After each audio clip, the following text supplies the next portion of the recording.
জামায়াত ইসলামী কি আসলেই বাইতুল মুকাররম মসজিদ দখল করতে চায়? জামায়াত জাতীয় মসজিদ দখল করতে চাচ্ছে, ভোটের ময়দানে বা রাজনীতির ময়দানে আস্তে আস্তে মাইনাস পয়েন্টে যাবে বা ভোট কমতে থাকবে। আসসালামু আলাইকুম ওয়া নাহমাদুহু ওয়া নুসাল্লি আলা রাসূলিহিল কারীম, আম্মা বাদ।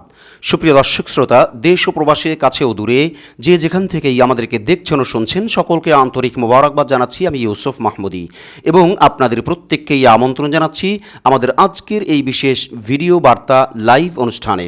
বন্ধুরা, চলুন আমরা মূল আলোচনায় ঢুকে পড়ি। বন্ধুরা, আজকে আখলাক টিভি যে স্ক্রিপ্ট তৈরি করেছে তার সারাংশ এরকম যে জামায়াত যদি জাতীয় মসজিদ বাইতুল মুকাররম দখল করতে চায় তাহলে জামায়াত নিশ্চিতই তার ভোট হারাবে। জামায়াত ইসলামী কি আসলেই বাইতুল মুকাররম মসজিদ দখল করতে চায়, নাকি জামায়াতের বিরুদ্ধে অপবাদ দেওয়া হচ্ছে? চলুন এই বিষয়টাই আজকে আমরা বোঝার চেষ্টা করি। গত শুক্রবার বাইতুল মুকাররমের খতিব আল্লামা রুহুল আমিন দামাত বারাকাতুহুল আলিয়া তিনি যখন জুমার নামাজ পড়াতে আসলেন, তারপর উভয় পক্ষের গণ্ডগোল, এই সবগুলো বিষয় আপনারা জানেন। এরপর থেকেই একটা অভিযোগ সোশ্যাল মিডিয়াতে, খুব বড় মাপের অভিযোগ দেখা যায় বা পাল্টা অভিযোগও দেখা যায় যে জামায়াত ইসলামী বাইতুল মুকাররম মসজিদ দখল করতে চাচ্ছে বা সর্বোচ্চ চেষ্টা করে যাচ্ছে। এরই পরিপ্রেক্ষিতে আখলাক টিভি মধ্যস্থতা স্বরূপ নিরপেক্ষভাবে খবর তদন্ত করতে গিয়ে যিনি জুমার নামাজ পড়িয়েছিলেন, অর্থাৎ ডক্টর মাওলানা আবু সালেহ পাটোয়ারি, তার সাক্ষাৎকার পরপর দুইটি সাক্ষাৎকার আখলাক টিভি নিয়েছে, আপনারা দেখেছেন। প্রথমটাতে বিস্তারিত বলেছেন, দ্বিতীয়টাতে তার অবস্থান তিনি ক্লিয়ার করেছেন যে তিনি জামায়াতের সাথে জড়িত না। তো সেই হিসেবে আখলাক টিভি এ পর্যন্ত বাইতুল মুকাররম মসজিদ দখলে জামায়াত ইসলামীর কোনো সম্পৃক্ততা এখনও পর্যন্ত পায়নি। তবে এটা ঠিক, প্রত্যেকটা ইসলামী দল অথবা প্রত্যেকটা ইসলামী মাসলাকি চায় তার মানুষ অথবা তার পক্ষের আলেম বাইতুল মুকাররম মসজিদে থাকুক অথবা বাইতুল মুকাররম মসজিদ তাদের নিয়ন্ত্রণে থাকুক, এটা সব দল চায়। দেখুন, জামায়াত ইসলাম যদি বাইতুল মুকাররম মসজিদ দখল করতে যায় তাহলে সে নিজেই হারবে, তার ভোট হারাবে, সে ক্ষতির মধ্যে পড়বে, সে লসের মধ্যে পড়বে। এখানে গোপন হিসাবটা কি, আসল রহস্যটা কি, এইটাই আখলাক টিভি আপনার সামনে পরিষ্কার করতে চায়, যাতে করে জামায়াত ইসলামী একটা বড় রাজনৈতিক দল, তার বিরুদ্ধে অযথাই যেন কোনো অপবাদ দেওয়া না হয়, অভিযোগ করা না হয়। কারণ আপনি যখন জামায়াতের বিরুদ্ধে অভিযোগ করবেন, জামায়াত সমর্থকরা আবার আপনার বিরুদ্ধে অভিযোগ করবে, তখন হযবরল পরিস্থিতি, সর্বোপরি ইসলামের ক্ষতি, ইসলামী দলের ক্ষতি, ইসলামী মাসলাকগুলোর ক্ষতি। সেই সুবাদে এ কথাটা পরিষ্কার, জামায়াতের যদি অভিযোগ না থাকে তাহলে অভিযোগ করা যাবে না। আর এই সরল হিসাবটা যদি আপনি বুঝতে পারেন যে জামায়াত যদি বাইতুল মুকাররম মসজিদ দখল করতে যায় তাহলে সে ভোট হারাবে, রাজনীতিতে তার ইমেজ নষ্ট হবে এবং তার ক্ষতি হবে, এটা কেন? দেখুন, এই ব্যাপারটাই হলো আসল হিসাব। এটাকে আপনি বুঝতে পারলে সমস্ত হিসাব আপনার জন্য ক্লিয়ার হয়ে যাবে। জামায়াত যদি তাদের দল থেকে কোনো আলেমকে জাতীয় মসজিদ বাইতুল মুকাররমের ক্ষতি কোনো না কোনোভাবে করে ফেলে, অর্থাৎ আপনি যদি ধরেন ছলে বলে কলে কৌশলে, এনিওয়ে কোনো না কোনোভাবে যদি জামায়াত তার ঘরানার কোনো আলেমকে বাইতুল মুকাররম মসজিদের খতিব নির্ধারণ করে, তাহলে যেটা ঘটবে সেইটা আপনি বোঝার চেষ্টা করুন। আর এটা আমার মনে হয় জামাত আরও আগে বুঝে ফেলেছে বা জামায়াতের রাজনীতির নেতারা এই হিসাব আরও আগে করে ফেলেছেন। জামাত তার ঘরানার কোনো আলেমকে জাতীয় মসজিদ বাইতুল মুকাররমে খতিব নির্ধারণ করলেই কওমি আলেম ওলামা থেকে শুরু করে বা জামায়াতের বাইরে ভিন্ন মাসলাক থেকে সবাই এই আওয়াজ তুলবেন যে জামায়াতের এই ইমাম বা খতিবের পেছনে নামাজ হবে না। যখন সবাই এই আওয়াজ তুলবেন তখন আমজনতা কোনো অবস্থাতেই ওই খতিবের পেছনে নামাজ পড়তে চাইবে না। যখন আমজনতা জামায়াত নির্ধারিত খতিবের পিছনে নামাজ পড়তে চাইবে না, তখন কিন্তু জামায়াত যদি এটা চায় তাহলে জামায়াত জোর করে নামাজ পড়াইতে চাইবে আর অন্যরা নামাজ পড়তে চাইবে না। নির্ঘাত তখন গন্ডগোল হবে।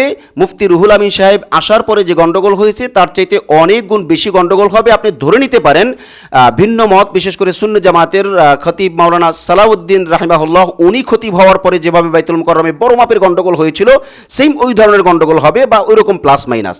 তো এটা যখন হবে তখন জামায়াত ইসলামীর প্রতি আম জনতার বিতৃষ্ণা চলে আসবে এবং জামায়াতের প্রতি মানুষের ভালোবাসা যা বাড়তে শুরু করেছে সেটা আরও কমবে। তার মানে জামায়াতের প্রতি যখন মানুষের অনাগ্রহ সৃষ্টি হবে তখনই কিন্তু জামায়াত ভোটের ময়দানে বা রাজনীতির ময়দানে আস্তে আস্তে মাইনাস পয়েন্টে যাবে বা ভোট কমতে থাকবে। আর এখানে একটা সরল হিসাব, ইসলামিক হোক অথবা নন ইসলামিক হোক, কোনো দলই শুধুমাত্র তার নেতাকর্মী, তার সমর্থক বা তার দলের ভোট দিয়েই রাজনীতিতে সফল হতে পারে না, এটা আপনি লিখে রাখতে পারেন। তার মানে আমজনতার সমর্থন দরকার, আমজনতার ভোট দরকার।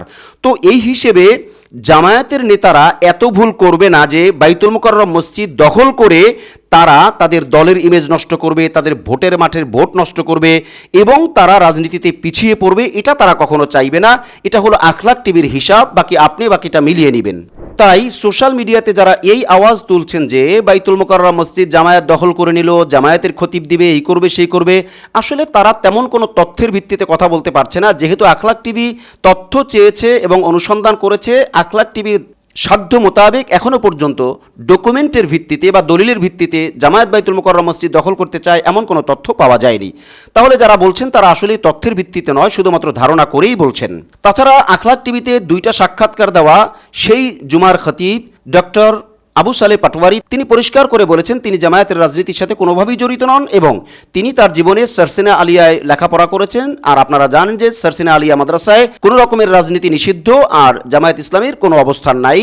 যদিও ভেতরে ভেতরে ছাত্ররা কিছুটা সমর্থন করে, ওটার ব্যাপার ভিন্ন, ওইটা আমরা সামনে না আনি।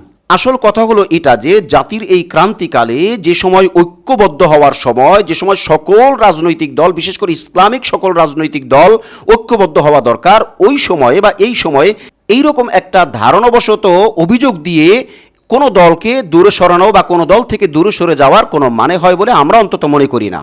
তবে আমরা ওই কথাটাকে আবার বলবো, জামায়াত জাতীয় মসজিদ দখল করতে চাচ্ছে এমন কোনো ডকুমেন্ট আখলাক টিভি পায়নি। যদি আপনারা কেউ পান, আখলাক টিভির হোয়াটসঅ্যাপে সেই ডকুমেন্ট দিলে আখলাক টিভি সেটাও প্রচার করবে বা সেটাও প্রকাশ করবে। কারণ আখলাক টিভি ইসলামী সকল ঘরানাকে নিয়ে ঐক্যবদ্ধভাবে চলতে চায়। অতএব এখানে জামায়াত, হেফাজত, কওমি, আলিয়া এইরকম ভাগ অন্তত আখলাক টিভি বর্তমানে করে না, করবে না।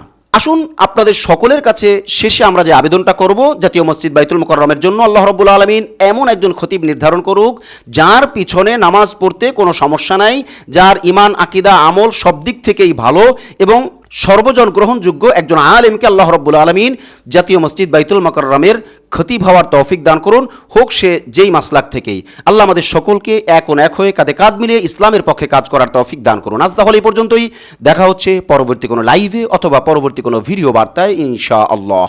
ওয়াসসালামু আলাইকুম ওয়া রাহমাতুল্লাহি ওয়া বারাকাতুহু।